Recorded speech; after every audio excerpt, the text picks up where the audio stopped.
good, everybody? For those that don't know who I am, allow me to introduce myself. For those that already know who I am, allow me to reintroduce myself. My name is Jordan Phoenix, but y'all can just call me JP for short. And you are now watching/listening to JPWR. It's Jordan's Pro Wrestling Reviews. Alright, so today I'll be reviewing the latest episode of Smackdown from January 27th, 2023. And since the Royal Rumble is technically today as I'm recording this, I'm probably just going to discuss the key parts of the show. So let's get into it. Alright, y'all, so kicking things off with Karrion Kross the Coney by Scarlett taking on Rey Mysterio. The match starts off with them going back and forth, and as the match goes on, Rey Mysterio does his signature suicide dive sunset flip powerbomb into the barricade. Continuing on, Kross shows his power as he's throwing Rey Mysterio across the ring. He's throwing him left or right, and then eventually Rey Mysterio goes for a 619, but that is all stopped by Scarlett, of course. Rey goes for another 619, but he lands this one, but it gets a 2 count. And then eventually, as the match goes on once again, Karrion Kross picks up Rey Mysterio, but he counters it into a crucifix, which got him the win. And I don't know about this, man. I thought they were going to honestly build Karrion up. I don't know where this feud is going. I hope it's the end of this feud, but we'll just have to see where it's all going. Do y'all think this is the end of their feud, or do y'all think it's going to continue on? Let me know down below. Next up, we got Brock Lesnar declaring himself for the Royal Rumble, but this basically came to fruition because Austin Theory made his way down to the ring, and he says the champ is here. And I wanted to point that out because, as y'all know, John Cena versus Austin Theory has been a dream match, and with the release of 2K23 and John Cena being the cover star of that game, I have seen a lot of gameplays in the trailer with John Cena taking on Austin Theory, so I don't know if we're finally starting to build up to Theory versus Cena for WrestleMania, but we'll just have to see. Back to the show though, Austin Theory comes out and he basically cuts his promo on why he thinks he's going to win the Rumble. Then the New Day come out and they talk about how they're going to win the Rumble. Then the Miz comes out and he talks about how he's going to win the Rumble, and you all know where this is going.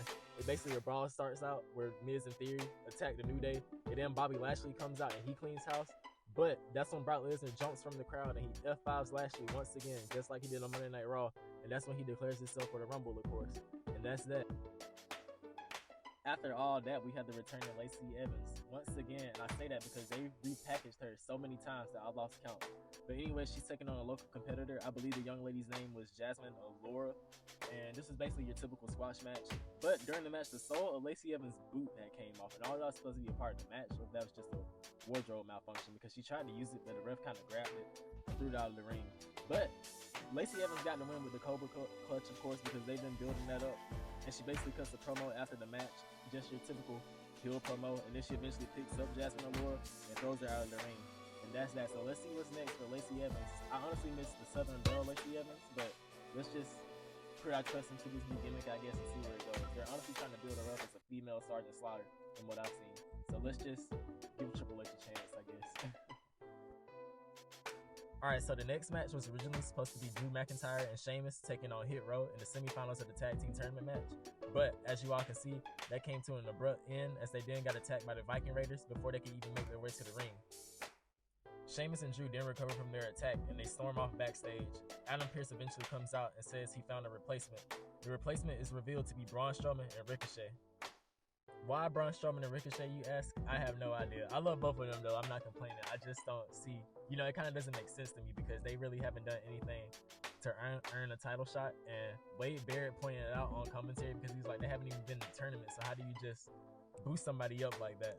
But anyways, we actually got Ricochet chance during the match. And as the match goes on, Top Dollar just talks his trash, and he also threw shots at Michael Cole, I guess due to the comments what he made when he went for his dive, which I hope he never dives again. Top Dollar, if you're listening to this, please do not dive out of the ring ever again, because I remember when I saw that, I had screamed because I thought this man had legit killed himself or severely injured himself.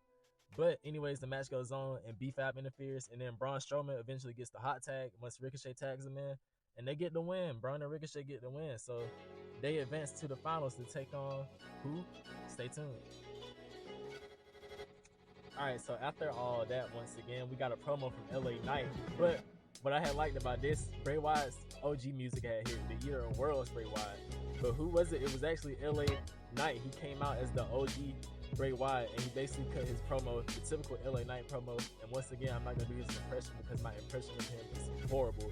But as the promo goes on, Bray Wyatt appears, and he's actually sitting on a rocking chair like the OG Bray Wyatt, the Eater of Worlds. And then as the promo goes on, Uncle Howdy appears, and then that's that. Now, as like I said, today is technically the Royal Rumble, so let's see how this all comes into fruition, because I'm honestly tired of this whole Bray and Uncle Howdy storyline, because ever since Bray has came back, he hasn't really done anything. He had a match at a live event, but that's a live event. But on to the next.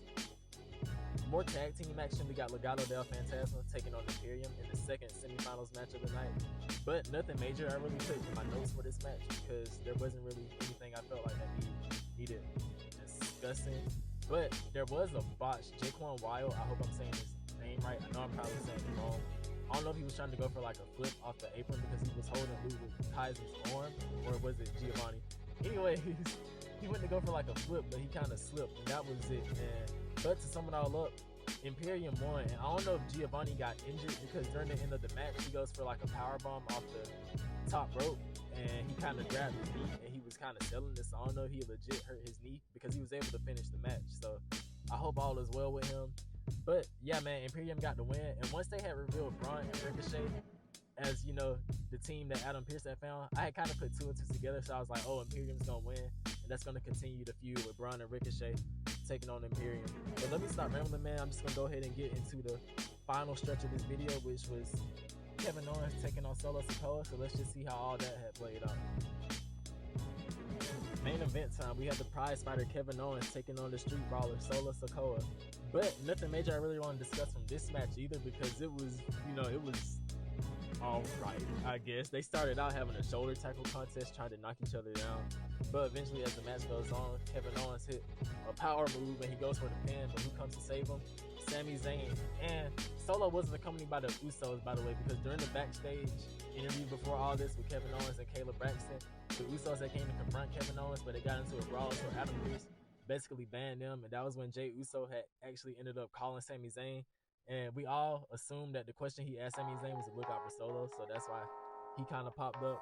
But the match ends in I guess a no disqualification. I wasn't really sure because I was zoned out by the end of the show.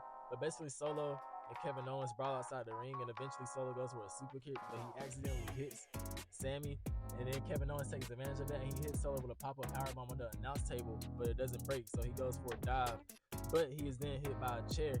Kevin Owens then counters it, and he grabs the chair, and that's that. He basically walks off because he looks at Sami, and he actually didn't hit him. He basically just walked off, and he just cut a little promo saying how he's going to defeat Roman Reigns today.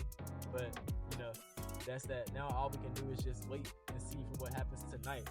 So, with that said, let me get into my outro. Alright, y'all, so that is my review of the latest episode of Friday Night Smackdown. Now, this video may feel kind of rushed, but I'm actually going to use this video as a little experimentation, because as one of my inspirations, Mr. B said, he said when you start YouTube, your first few videos won't get any views. And I know nobody will probably see this video, and I know as a content creator, I shouldn't have that attitude, but I'm going to have that attitude. I'm basically going to fool around with the edits, as y'all can see already, and I'm going to try to make some new stuff, because I already know not a bunch of people are going to see this video. If not a bunch, nobody. So with that said, as always, thank y'all for the people who made it out this far, if anybody is watching this, man. But if you're new to this, I always have a message at the end of my videos, and that is, if you ever have anything out there that you ever want to do in life, man, go out there and do it, because we're not getting any younger. If there's anybody out there who's not supporting you, I'll be your biggest supporter. So with that said, man, y'all have a good one. Y'all be safe. JP out.